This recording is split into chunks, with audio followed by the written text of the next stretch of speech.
Can you believe that Kmart, once a titan of American retail, has a rich and intricate history that mirrors the evolution of the shopping and consumer culture in the United States? Founded in 1962, Kmart emerged as a discount department store chain that quickly gained traction with budget conscious consumers. It initially was branded Kresge's Five and Dime, named after Sebastian Kresge, the founder. Kmart represented a shift towards a more expansive retail model. The company was designed to cater to the suburban middle class, offering a wide range of products at affordable prices. Kmart was truly one of a kind during a time period of perfect growth. Kmart's trajectory began with the introduction of its first store in Garden City, Michigan. This location marked the beginning of a chain that would expand rapidly throughout the 1960s and 70s, and by the mid 1970s, Kmart already had established itself as a formidable competitor in the retail landscape. They would boost hundreds of stores across the United States, and it would be prided on having a one stop shopping destination experience where families could find everything from clothing to home goods to toys and electronics. By the 1980s, Kmart's golden era began. The chain was the largest discount retailer in the nation, surpassing many of its competitors, including Walmart, during the early years. Kmart's success was driven by its aggressive marketing strategies, which included memorable advertising campaigns and promotions that resonated with American families. The company effectively utilized television and print media together to gain a wide audience. Everyone in every household knew what Kmart was. Kmart was also notable for its innovative approach to inventory management and distribution. They introduced the computerized inventory system, which allowed them to track products more efficiently and allow them to know what was in stock and what items were popular. That way, they could increase sales and better their logistical systems. Kmart's influence extended beyond just retail. It became an integral part of the American culture. The chain was much more than just a store. It served as a community hub in suburban areas where many families would come together during the holiday seasons and go out shopping there.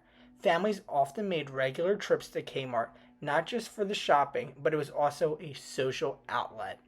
You could say Kmart was America and America was Kmart during these time periods, as Kmart became as American as Chevrolet, apple pie, and baseball.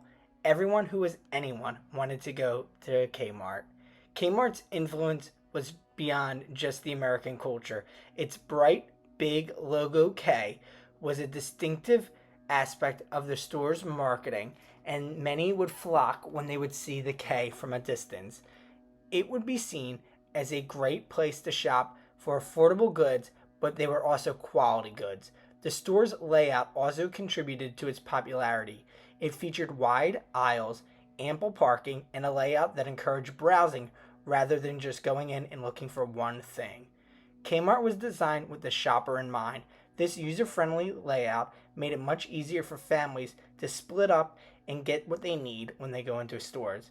Parents could go over to the grocery aisle, kids could go to the toy sections, and others could go shopping for whatever else they would need. Kmart's wide variety of products is what made it enticing. It was truly a store modeled after the modern consumer. It was focused on browsing and making sure that people could find what they needed and not have to go elsewhere. Kmart's commitment to value extended beyond just its stores and its aspects. The chain frequently ran promotions that encouraged shoppers to return regularly, building customer loyalty. The company introduced the Blue Light Special in the late 1970s, which became iconic.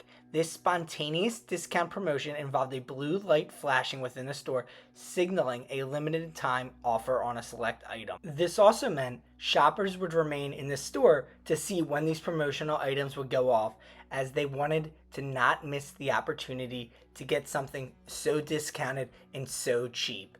It was a unique marketing ploy that the company would utilize to keep people in the store longer. That way, they would do more browsing shopping and pick up more items that they might not need. Kmart's role became pivotal also during the holiday season. Holiday shopping was particularly noteworthy for its unique aspects for Kmart during the early 1970s and 80s. It became a household name during the 90s because they were known for being open on Thanksgiving and even sometimes on Christmas Day. This meant people could do extensive shopping during the holiday season, and if they forgot anything, they knew where to go. Kmart was a destination favored for last minute shoppers during the holiday season. Kmart was also known big time for their Black Friday specials. Everything from doorbusters on TVs to clothing, pajamas, and other household needs. Kmart had it all. It became a tradition for families to go on Black Friday to Kmart. Kmart strategically designed their stores to attract more customers to pick up those doorbusters and then engage with them to go deeper within the stores on Black Friday, keeping them from going to other stores and retailers during the time period. Kmart wanted to be the spot in the 90s for you to do all your holiday shopping. That's what they were known for in the 70s and 80s, and Kmart wanted to continue that throughout the 90s and early 2000s. They became the portrait of how to utilize a store to keep the consumer happy and to get them to buy more and more. However, as the mid to late 90s and early 2000s came about, competition would intensify. Kmart would be faced with other discount retailers and the emergence of online shopping.